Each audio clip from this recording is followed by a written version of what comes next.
It's Thursday, November 30, 2023. Is this the last day of the month? It is 30, indeed. 31. I can't remember how many. Yeah. Okay, Yeah, so it is. tomorrow is going to be a brand new month. Mm-hmm. And so we're going to wrap up the month with a very exciting show. It's been a while since we had our guest on, so let's get underway here. Mary Danielsen. Yes. Good morning, everyone. My guest today, John Haller. And it's been a little while, so it's always good to try and keep up with John. And I myself try to keep up with the headlines. It's getting harder and harder to personally process some of this because there's a lot of heaviness out there. But John always has his unique sources and insights that we really, really appreciate. So I'm going to get underway with a scripture and prayer, and we'll welcome John back to stand up, and then we're just going to jump in. Scripture today is Psalm 99, 1 through 3. The Lord reigns, let the peoples tremble. He dwells between the cherubim, let the earth be moved. The Lord is great in Zion, and he is high above all the people. Let them praise your great and awesome name. He is holy. Oh, Lord, we thank you that we do not need to be moved off our firm foundation by the things that the world sends our way, that life sends our way. Lord, help us keep our eyes on you in every circumstance, and then to take every opportunity we have to shine brightly for you. Continue to help us understand the times with your mind, your wisdom, and your grace, and not to be weary in well-doing, Lord. Lord, help us to continue to find it a privilege to see what we see. So I do lift up John today and his loved ones for good health, for endurance, for all needs to be met, Lord, according to your great riches. I pray that you protect him, refresh him in your word. Thank you for his continued labor for eternal things, and give him many opportunities, open doors for ministry, large and small. Lord, and we ask all this in Jesus' precious name. Amen. John Haller, pastor, lawyer, and teacher, known for his weekly prophecy updates. Trial lawyer for almost 40 years, John serves as an elder at Fellowship Bible Chapel. His prophecy updates are available on the Fellowship Bible Chapel YouTube channel. Great weekly updates. So we are just glad to have you back, John. Yeah, it's good to be back. It's been a while. I was trying to think how long it's been. I don't know if it was before I think it was before the war. Yeah, oh yeah. Yeah, late September. Yeah, late Yeah. September. So a few things have happened since we talked Yes, the a few last things, time. definitely. And we have a lot to cover here. I'm just going to let you sort of guide the ship there. But I want to open up briefly with something that's starting today and going on for 12 days. And when it goes on that long, a worldly conference that goes on that long, that just gives them more time for more mischief. But this is called COP28. It's a climate summit in Dubai. COP means Conference of the Parties, and those are those who signed on in 1992 to the original UN climate agreement. John, what are they talking about there at COP28? Well, of course, this is to push the climate agenda, the climate narrative. And so they're all getting together. It's kind of interesting. The people who push the climate agenda are very upset about this meeting, which is about the climate agenda, because because the meeting is taking place in the United Arab Emirates, which is a major oil and gas producer of hydrocarbons. And so they want to get rid of hydrocarbons. They have this fantasy that everything is going to be okay. I mean, this is that they're going to be able to completely get rid of hydrocarbons, and we're going to still have somewhat of the same lifestyle that we have now. And they're going to only do this by restricting everything and taking away a lot of things from us. I mean, we have the concept of 15-minute cities, which is on the agenda there. We're going to move everybody into cities. One of the big things, though, I think that sort of relates directly to Bible prophecy that they're talking about, is the proposal to essentially get rid of meat in the world. And that seems to play right into what the Bible says, that, they're going to try to restrict the eating of meat and the things that God has given us as good things. And I'm sure they're all going to be having their steaks, and I'm not sure that the entire menu for their meals there at COP28 is. Okay, so we're talking about this climate summit that's going on for the next 12 days, and we're going to see if we can get John back here. There's just Unfortunately, I hate he to does. lose it. He's probably still talking, so Oh, he doesn't okay. even know that he's not Okay. back. So I will also try to reach him by phone. Okay. So you can go ahead and talk about that, and I'll do my part over here.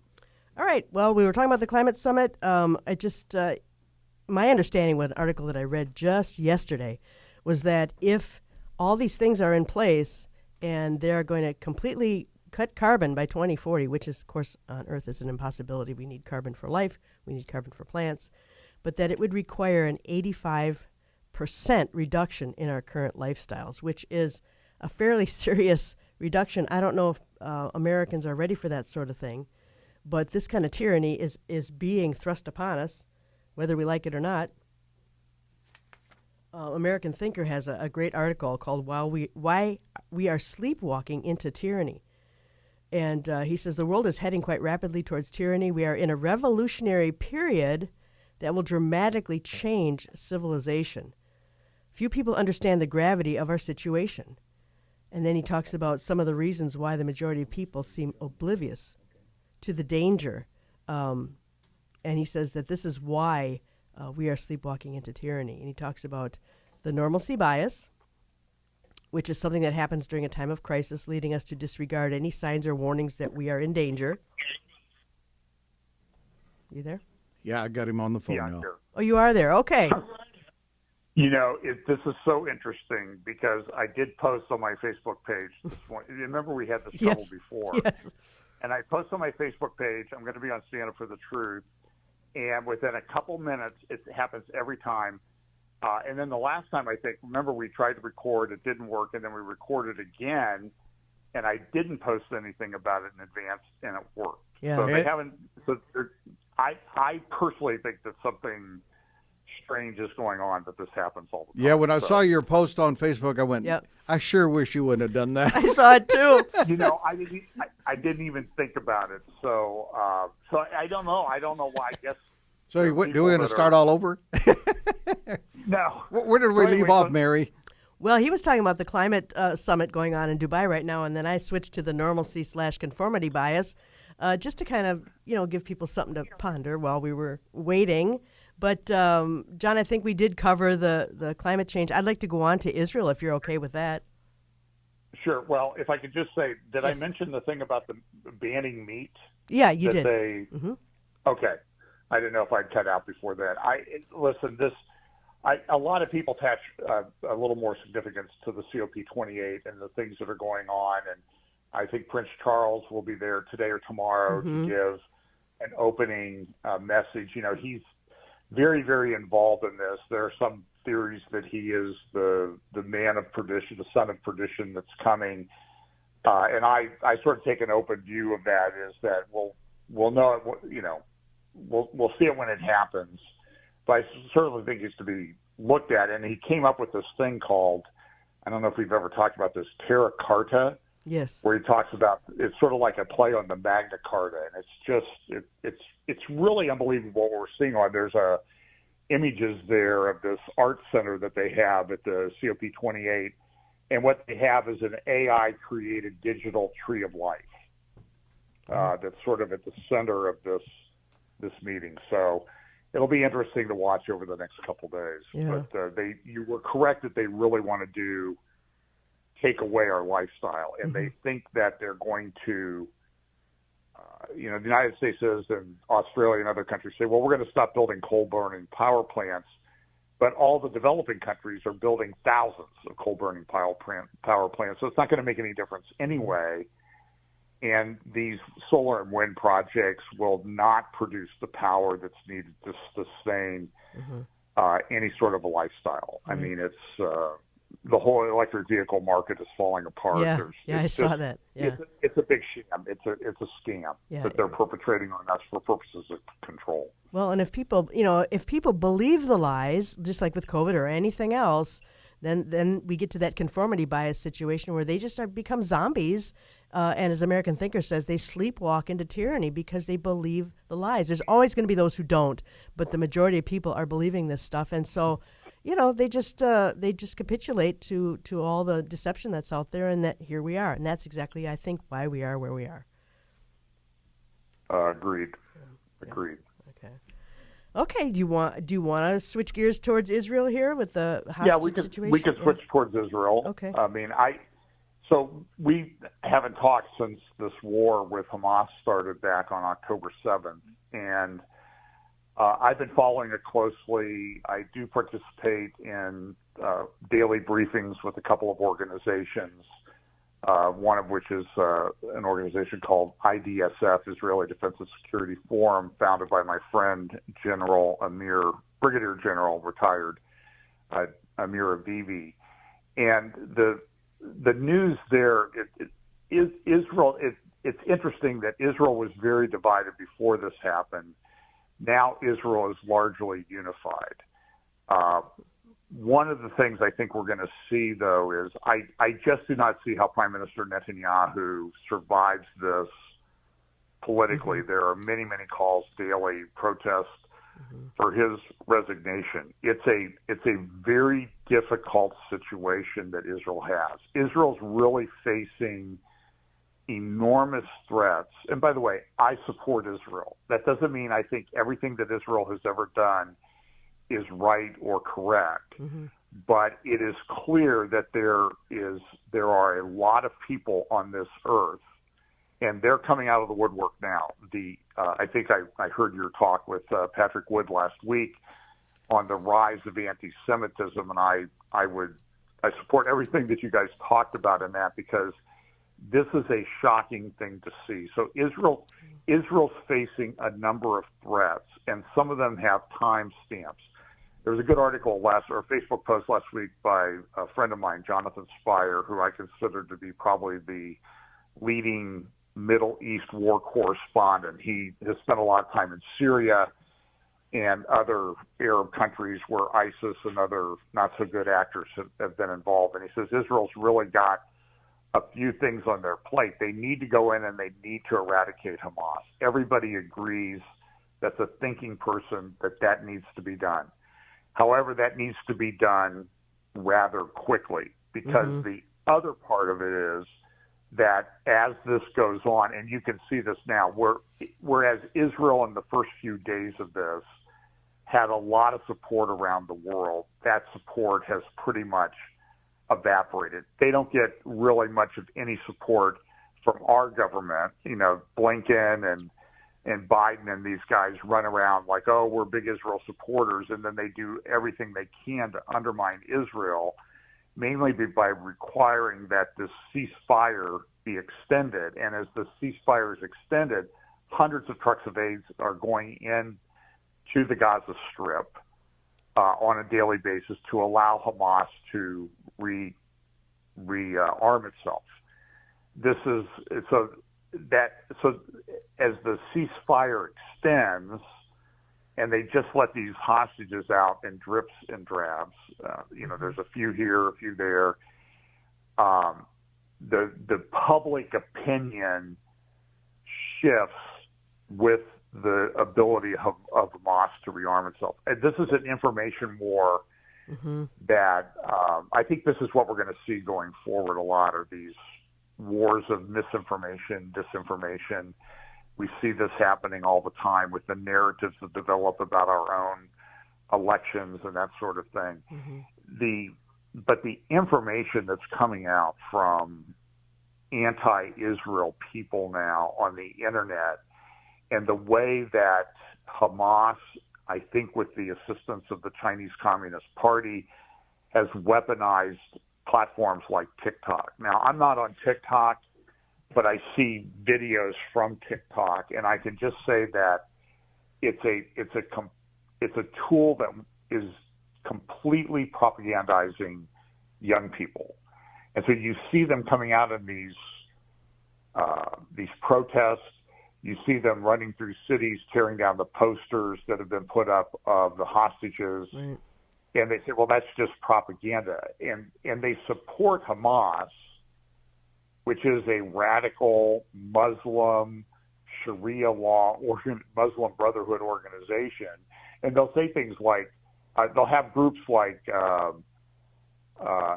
trans people for Hamas or trans people for, which if they were in if they were in a Hamas-controlled area, those people would be taken out immediately by Hamas because they don't comply with anything in Sharia law.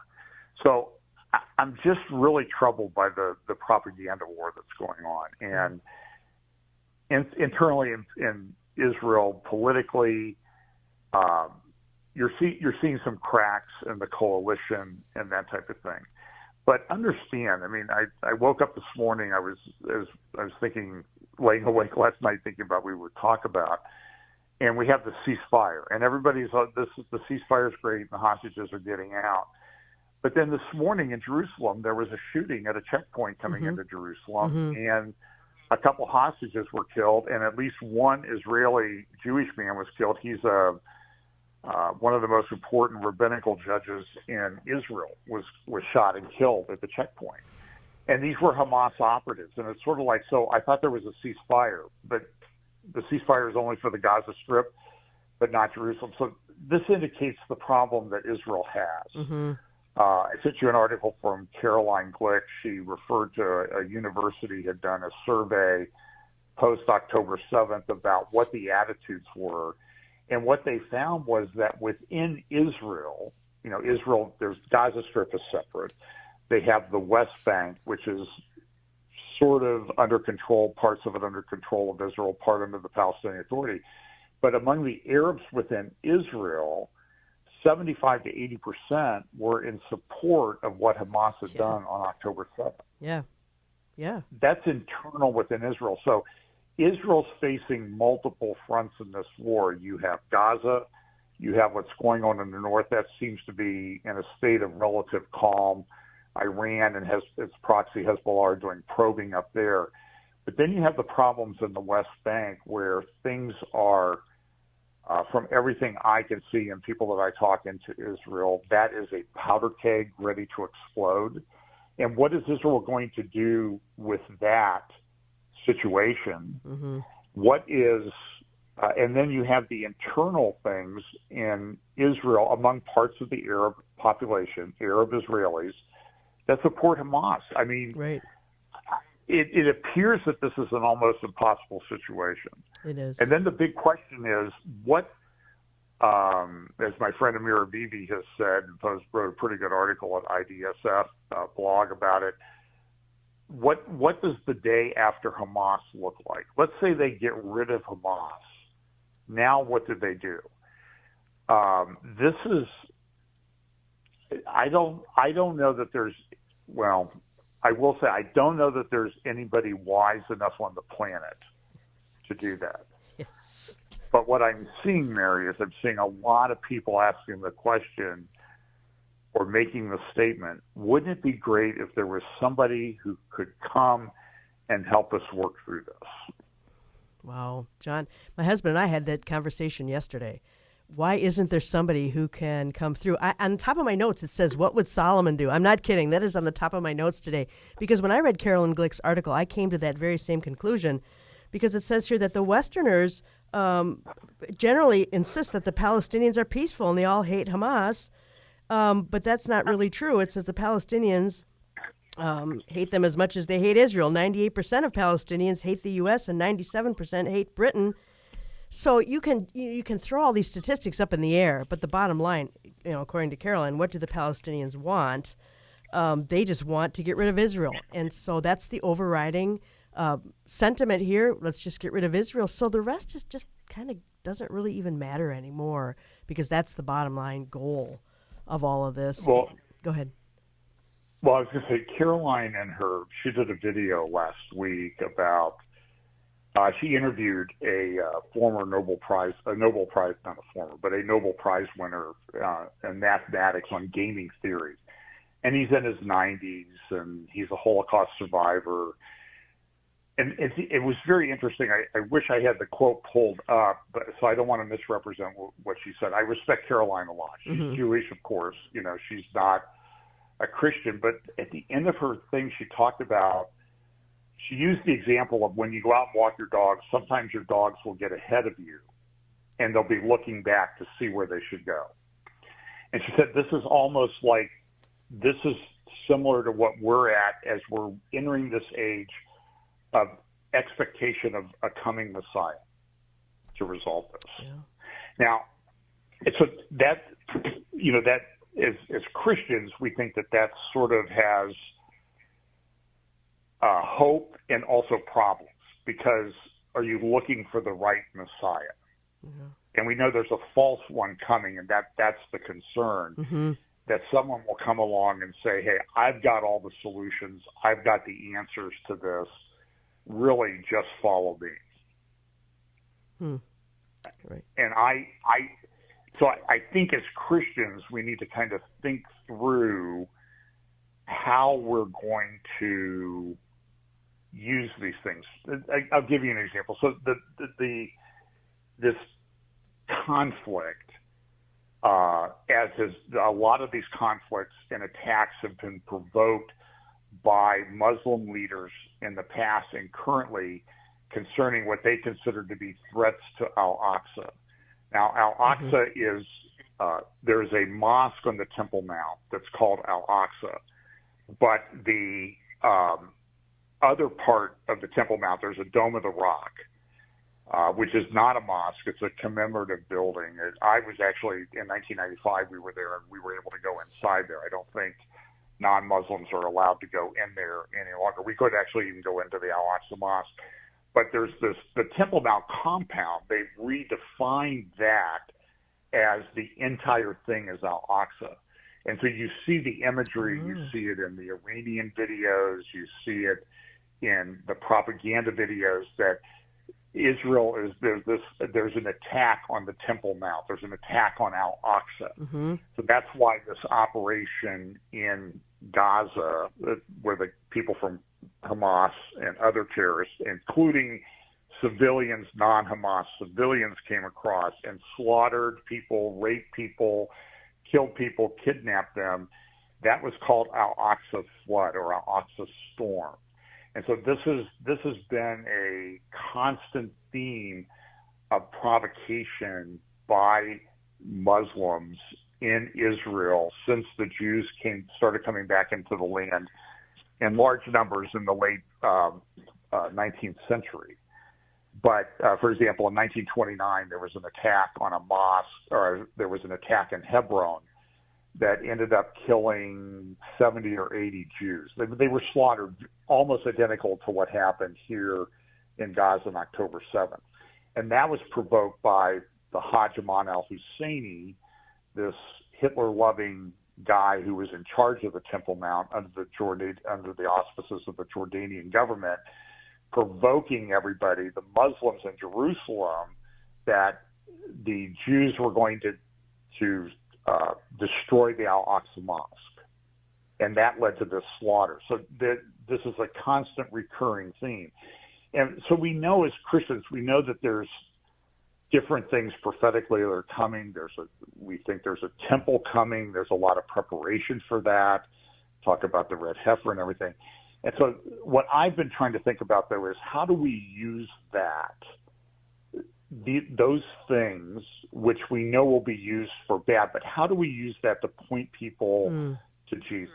Mm-hmm. I mean, the original temple, the tabernacle and the temple was to point the Jewish people to their Messiah. So they're bringing those things back at this particular time in an era when there's a lot of messianic expectation. So what I've been trying to think through is how do we use that as a witnessing tool, and not just sort of pass it off. Well, that's a totally evil thing. We need to figure out how to use these things that point people. In the past, they pointed to Jesus, so why can't we use them this way to point to the true Messiah and not the false one? That's just something that I've been kind of rattling around in my little brain. Yeah, that is interesting because as we talk here, and there's another article here by Melanie Phillips. She's a British journalist for JNS News Service, and she talks about, last week when the ceasefire was just beginning to, come into being here, at the last second, Hamas, adds more conditions on the handover of the hostages and ramps up more demands about military activities on Israel's part. But she says Israel is no longer in control of events. She says Hamas is an enemy of mankind that the world has never seen before. Its principal weapon of war is the general population, Gaza, Israel, and the West. It turns Gaza's civilians into cannon fodder in order to deploy its legions of useful idiots in the West who respond to Hamas's manipulated casualty figures and images of Palestinians suffering by putting pressure on their governments to stop supporting Israel. Hostages, therefore, are crucial to the survival of Hamas. And it does seem to me that this is out of control, John, on so many levels. And when we think about the beginning of the tribulation period and a covenant with many, and how this seems unsolvable. I'm not saying that this is what will bring the Antichrist to solve this very sticky situation, but I started to think a little differently about this particular war yesterday based on that particular prophecy and wondering if we are that close somehow. Do you have any thoughts on that? We're going to take a break in 2 minutes here, John. Sure. So, yeah, I think that it does play in. So, I've sort of been re-examining prophecies in Psalm 83, which is kind of an interesting thing with the Abraham Accords and what's been going on. And we know that, remember, it was 2 months ago that Benjamin Netanyahu stood in the well of the UN and he said, we are on the verge of a new Middle East. We're going to have peace between Israel and Saudi Arabia. And where does that stand right now? Personally, I think that peace agreement is coming back. The Saudis have, and other people that have signed it, the other countries signed the Arab Accords have, even though the Saudis haven't, have blocked some of the things that the Organization of Islamic Countries wanted to do against Israel. And so what you're seeing sort of a coalition of Psalm 83 countries, still not complete. Mm-hmm. There's actually 10 regions that are identified. But there may be some wars that come to bring those people into it, like southern Lebanon, Tyre and Sidon, like Gaza, that type of thing. And but then again, I think those agreements are with people that eventually will turn against Israel as well. But you're seeing a breakdown between the southern countries of Islam and the northern countries of Islam. And that does seem to me to be setting up this battle that we see in Daniel chapter 11 between the king of the north and the king of the south. Mm. And remember, though, it was just 2 months ago, everybody was talking peace, peace, peace, peace. Right. And how long did it take for that to change? 2 weeks? Right. I mean, it's the speed at which things happen is pretty amazing. It is amazing. And I read an article on September the 30th, just yesterday, I read it yesterday, about the Abraham Accords and all the, anticipation and all that. A week later, things had changed so completely. We're talking to John Haller today. This is Standing for the Truth. My name is Mary Danielsen, and we were talking, I believe, the Middle East was never going to look the same. At least Israel's never going to look the same. Something major took place on October the 7th, and the end game, we don't know, but we do know how the book ends. And we know that prophecy is in play, and God, his hand is in the affairs of men, and we are living in biblical times. So we are going to take a break. We will be back in 2 minutes to talk to John Haller about so much more.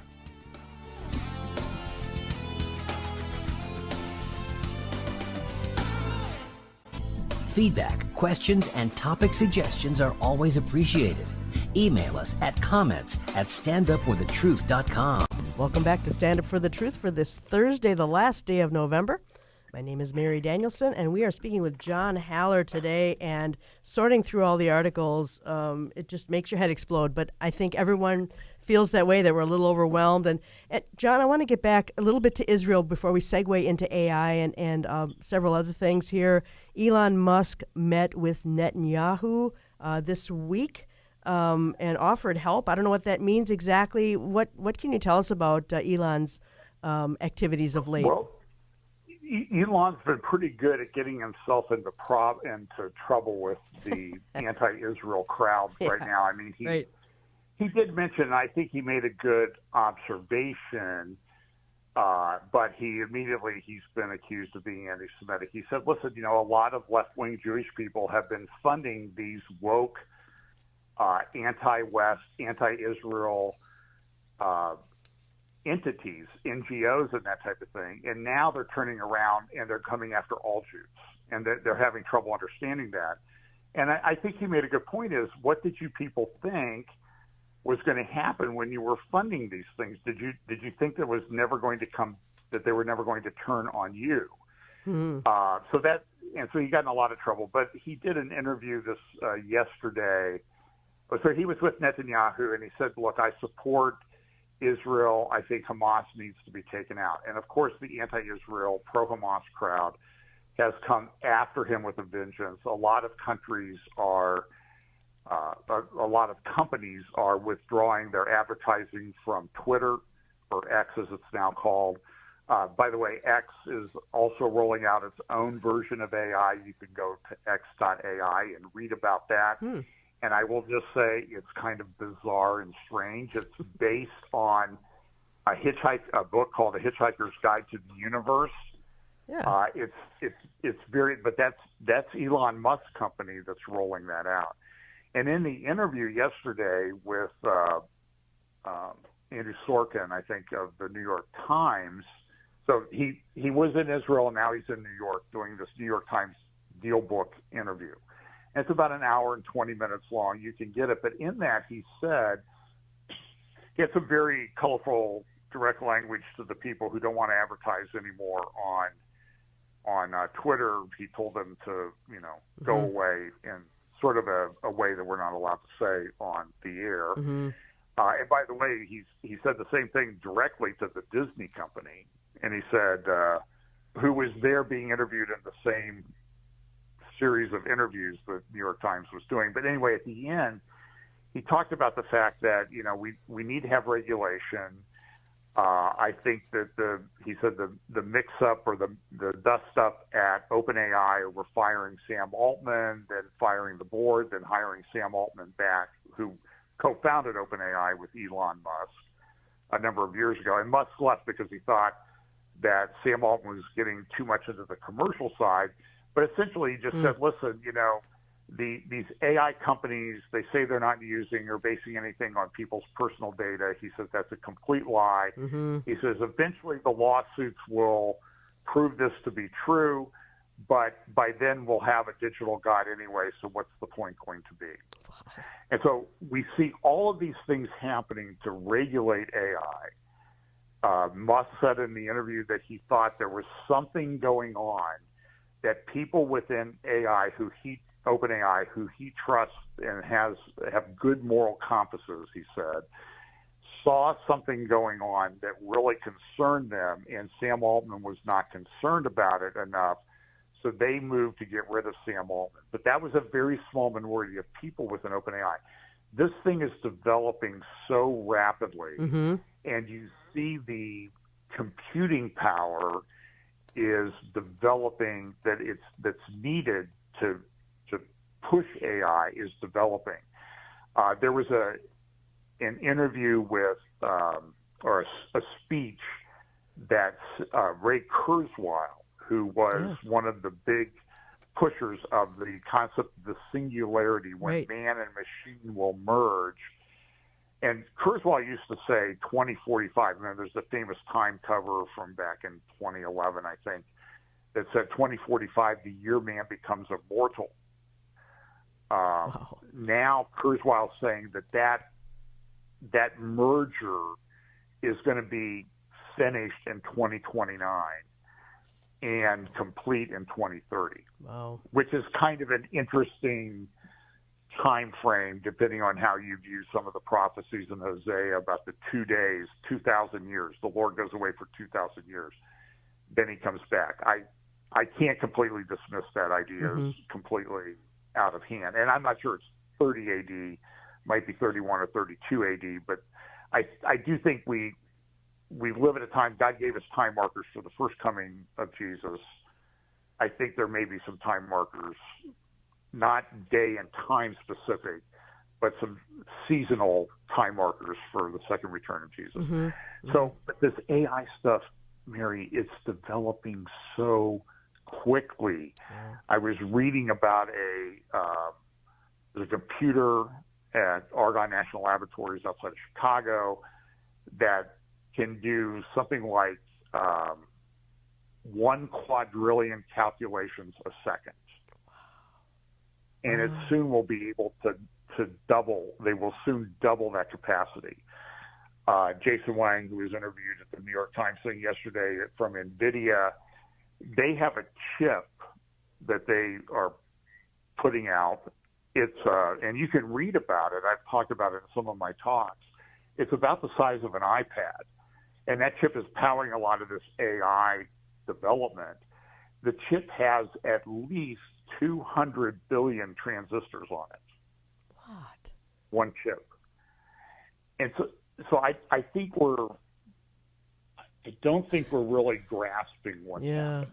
I agree. I mean, the example that I think I've used in the past is when they thought if they could get for healthcare and that type of thing, if we could get three-dimensional structure of biological proteins, that would help us develop, mRNA tools and other tools to alter those genes and DNA and all that stuff. So 200 million biological proteins.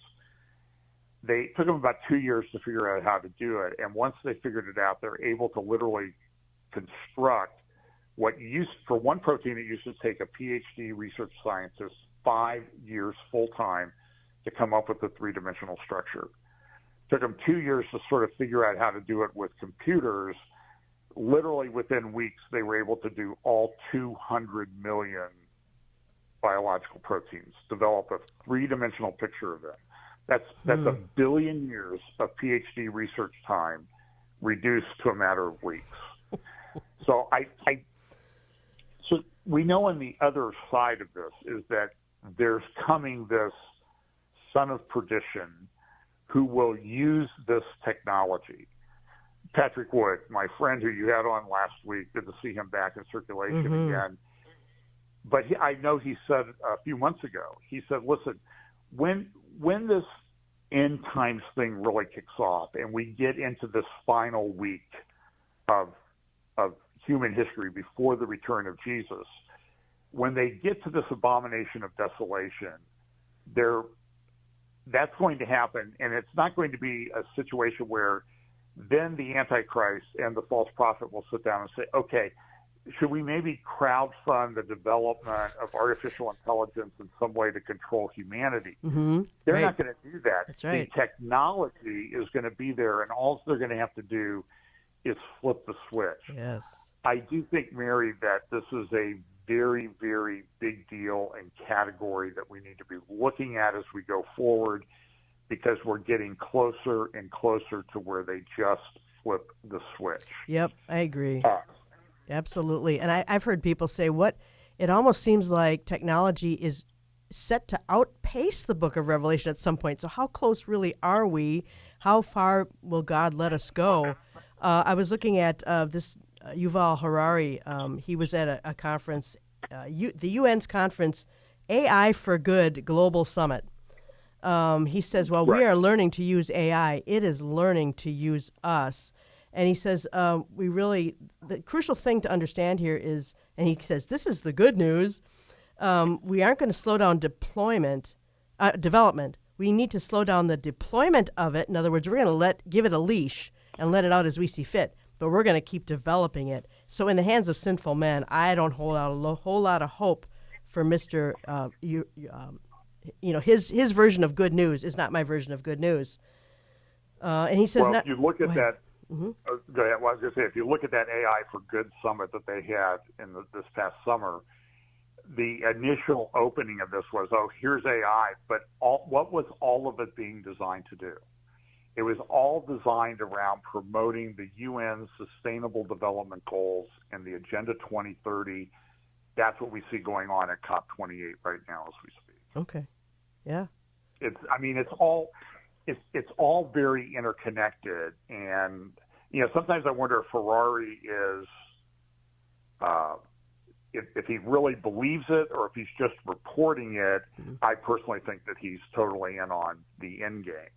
Mm-hmm. But there was another seminar last week, a summit. It was called Axios AI Plus Summit in Washington D.C. I think that took place. I actually took place earlier this week. You know, Yeah, it's in funny, Washington, I yeah. I read these articles and everything, and then I go back to talk about them later, and it's like, well, that happened like 2 weeks ago. No, it was 3 days ago. You Right, know, right. because there's so much. It's sort of like the compression of time is, and the acceleration of these things is just incredible. But anyway, so this Axios article, and Axios, they're a center-left news organization. They're sort of tied into the elites and power structure in Washington, D.C. But just look at this paragraph, a couple quotes from here. Eric Schmidt was interviewed. He was a former CEO of Google. He also wrote a book about 2 years ago on, I can't remember the exact title of it. It was about AI and how the power of AI or something like that. His co-author on that book, by the way, was a guy named Henry Kissinger, who went on to his eternal reward just yesterday at the age of 100. And, you know, he was a big globalist and cause of a lot of problems. But so anyway, here's what the article at Axios says. Guardrails AI companies add to their products to prevent them from causing harm aren't enough to control AI capabilities that could endanger humanity within 5 to 10 years, Eric Schmidt, former Google CEO, said on Tuesday. And when he was interviewed, he said, listen, and Musk sort of reiterated this yesterday, nobody's going to control this. If we control it here in the U.S. or in the European Union, do you think that's going to stop China or Russia or other countries from going forward? That's right. And Schmidt made a couple good quotes. After Nagasaki and Hiroshima, it took 18 years to get a treaty over test bans and things like that. We don't have that kind of time today. The danger, he said, arrives at the point at which the computer can start to make its own decisions to do things when, say, such a system discovers access to weapons and we can be certain the system will tell us the truth. Wow. 2 years ago, that moment was expected to be 20 years off. Today, Schmidt said, some experts think that we are only 2 to 4 years away. I will also say I got an email this morning from a tech guru type, and I can't even remember the name of it. I get so much information these days. And in it talked about how AI was having trouble getting around certain security things that are put in place. You know those little CAPTCHA things when you try to log on someplace, it says select all the bicycles in the pan, you know, like a 3x3 panel, or select all the traffic lights or something like that. And so what the AI couldn't get around the CAPTCHAs to get into a part of the system that it wanted to get into. This is not fantasy. It sounds like some kind of horror movie. This is actually happening. Wow. And what it did was it went out on its own and it gave a job description to hire somebody to help it get around the CAPTCHA thing because it needed the human element. And so I went to a conference with Tom Hughes, and one of our speakers there was Scott Townsend. And Scott raised when Microsoft invested $10 billion in OpenAI, they brought in a team of research and computer PhDs to look at it. Is this going to work? And what do you think of this? And their report, you can find the report online. The report came back and said that what AI was really, really good at was deception. Now, that seems to tie into what Jesus warned us about in Matthew 24, that you need to protect yourself from deception. So we're there. We're really there. And we see, Mary, the propaganda that we're going to see, particularly coming up in this 2024 election. I watched MSNBC for 30 seconds this morning. That's about all that's sort of my time limit on it. And there was a congressman. She's from Virgin Islands, so she doesn't have any power. She just sort of sits there and and gets interviewed on MSNBC because she probably has the time to get the narrative straight. And she was talking about how, well, the ceasefire in Israel is just going great. Everything's going great with the ceasefire. The hostages are getting out, and it's just pure propaganda. Yeah. Pure propaganda. Yeah. Well, you talk about deception, and you talk about other countries are pretty much going to do what they want with AI, and we have no control over that. China just mentioned in the last couple of days that they are going to create all manner of fake people. And I see Harari says at this AI for Good Global Summit, he says, now it's possible for the first time in history to create billions of fake people. If you can't know who's a real human and who's a fake human, trust will collapse, and at least with it, society. And Patrick Wood mentioned last week, he said the end of reality is here.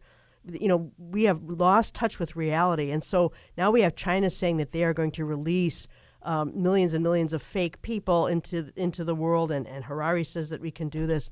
I don't know how, Jesus says we're going to have to cut short those days because it gets so incredibly wild and wicked. I can't hardly wrap my head around this level of deception, John. Well, I do think, by the way, that prophecy of Jesus, except those days be shortened, nobody would survive. I'm not sure that it means that he cuts them short. It means that I personally think the way that should be interpreted is limited to the time prophesied. So if it was going to go beyond that time prophesied, beyond that time limit, no flesh would survive. And I think that that's true. I mean, Eric Schmidt, in his interview at the Axios AI Summit the other day, was talking about how, well, when the war in Ukraine started, I was working with Ukraine, and we were able to give them access to artificial intelligence tools that helped them do a lot better. And one of those ways was drones. But now what's happened is Russia's got twice as many drones as Ukraine. We see Hamas use drones in the attack on Israel, the early stages of the attack on Israel, to disable warning systems that Israel had, which many people thought were the best warning systems in the world. Yeah.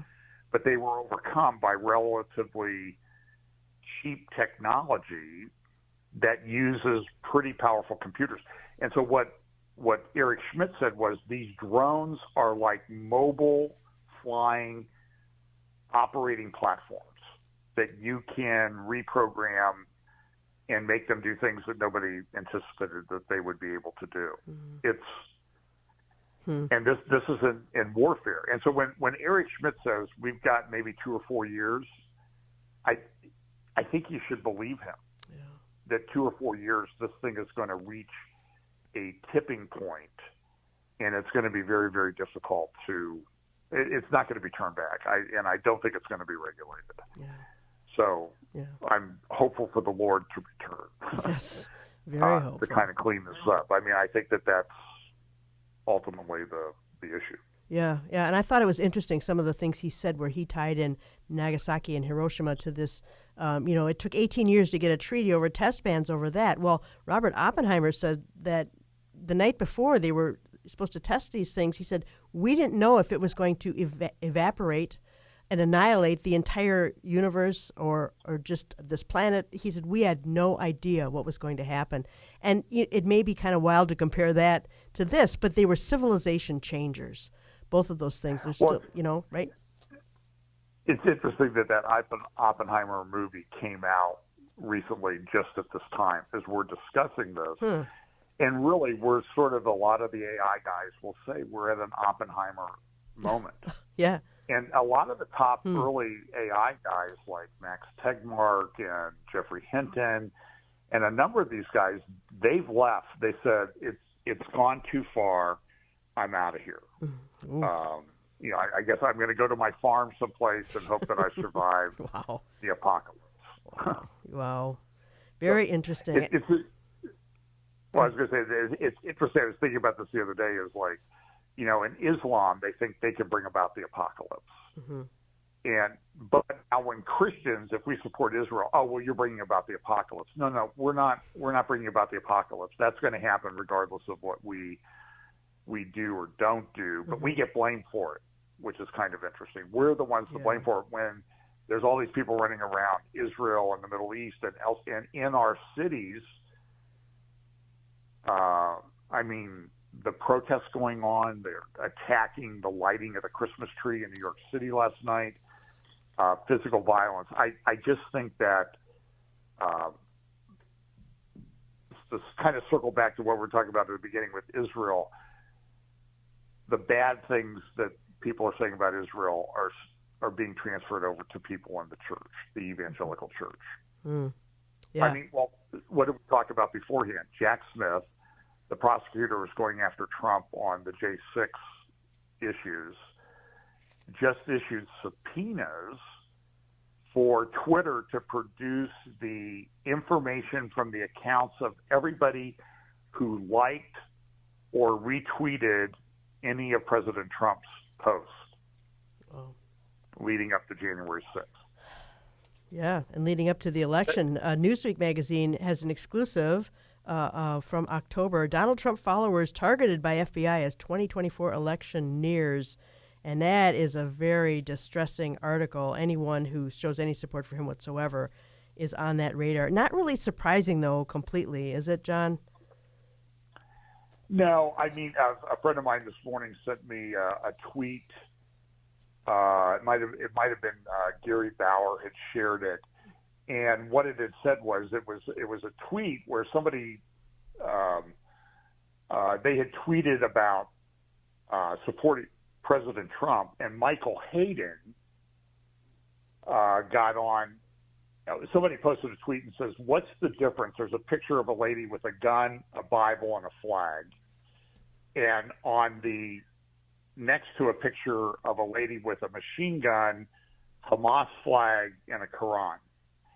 And so General Michael Hayden, somebody said, "What's the difference?" Mm-hmm. And Michael Hayden, who was the head of our CIA, said, "There's no difference between these two. They're the same." Wow. And that's concerning. That's Michael Hayden. Yeah. Yes, very, very concerning. Who I think was head of the CIA for a while. Well, and the left is terrified. This article on Zero Hedge. Brace yourself for what's coming in 2024. Victor Davis Hanson warns the left knows they're cooked if Trump wins because the Democratic Party strategy is prioritizing ideology over governing. Everything is about an ideology. We've just completely lost the ability to understand the difference between what is fueled by ideology and what is actual governing of the people. And that, I think, John, that's partly how we got here. Sure. Look, I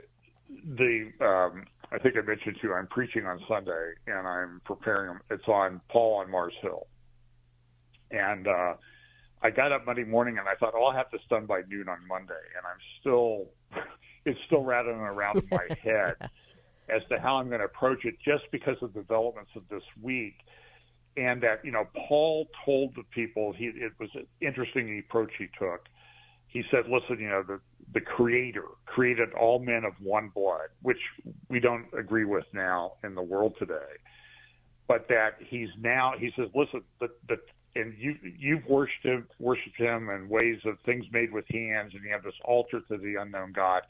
But what you worship in ignorance, I'm here to tell you about, because God's tolerated your ignorance, but now the times for ignorance are over. Wow. John, we are wrapped up this whole hour already. It went very, very fast. So much more we could have talked about. We so appreciate your expertise on all these things, and we'll be praying for you for Sunday, that Lord give you wisdom, and that the people would be really encouraged, because I think a lot of people are wrestling with the darkness and what's going on. So, John, thank you so much once again for being on Stand Up for the Truth. So tomorrow we have J.B. Hickson, notbyworks.org, and we are going to do a summary of 2023 and just some of the patterns that have been going on. So join me tomorrow with J.B. Therefore, my beloved brethren, be steadfast, immovable, always abounding in the work of the Lord, knowing that your labor is not in vain in the Lord. Have a great day on purpose.